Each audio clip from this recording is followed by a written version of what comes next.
সুপ্রিয় ভিউয়ার্স, আসসালামু আলাইকুম। রিধা মিডিয়ার পক্ষ থেকে আপনাদের সবাইকে স্বাগতম এবং এখন একটি গুরুত্বপূর্ণ নিউজ নিয়ে আপনাদের সামনে হাজির হয়েছি। আর সেটা হচ্ছে ডাক্তার জুবাইদা রহমান।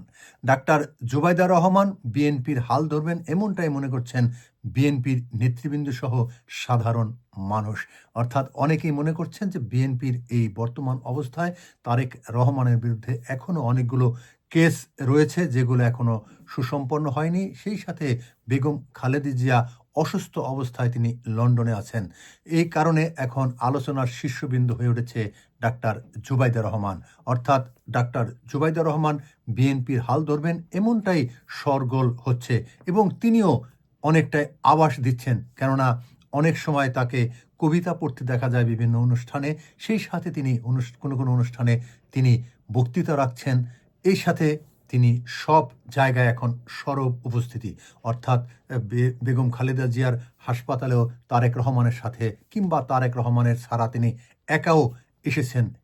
সুপ্রিয় ভিউয়ার্স, এইভাবে বিভিন্ন সময় দেখা যাচ্ছে যে এখন তাকে নিয়ে সামনে হাজির করা হচ্ছে।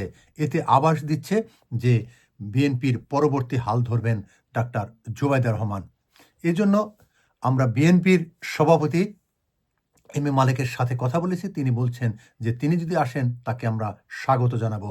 অর্থাৎ দেশের প্রয়োজনে, রাজনীতির প্রয়োজনে, বিএনপির প্রয়োজনে ডাক্তার জুবাইদা রহমান অবশ্যই আসবেন ইনি আশা করছেন এবং সবাই মনে করছেন যে ডাক্তার জুবাইদা রহমান তার যোগ্যতা আছে।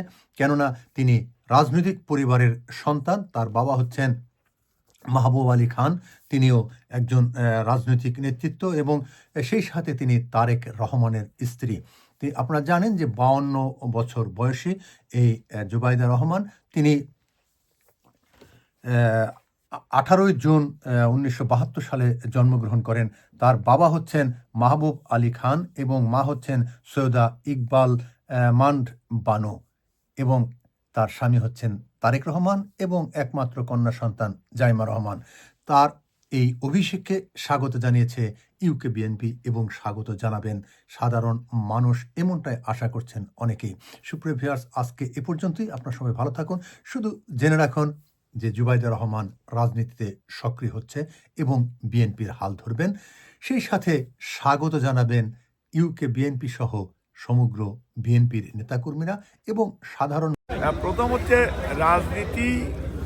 গতকালকের যেটা উনি এই পরিবারের মেয়ে, উনি বলেছেন যে শহীদ রাষ্ট্রপতি জিয়াউর রহমান ওনার আদর্শিক পিতা ছিলেন। তারপরে উনি আবার ওনার পুত্রবধূ। সেই হিসাবে জিয়াউর রহমান ফাউন্ডেশনের এই প্রোগ্রামে, কারণ উনি একজন মানবাধিকার কর্মী, একজন ডাক্তার।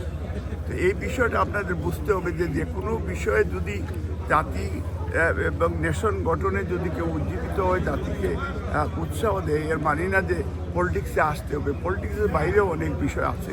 তবে ওনার পলিটিক্যাল যদি করতে চায়, ওনারও ডেমোক্রেটিক রাইট আছে, উনি চাইলে করতে পারে। বাট আমরা ওনার কাছ থেকে এই ধরনের কোনো ইঙ্গিত আমরা আজ পর্যন্ত পাই নাই। বা আমাদের ভারপ্রাপ্ত চেয়ারম্যান সাহেব যদি মনে করেন উনি রাজনীতি করবেন, উই অলওয়েজ ওয়েলকাম। আর এইটা আমাদের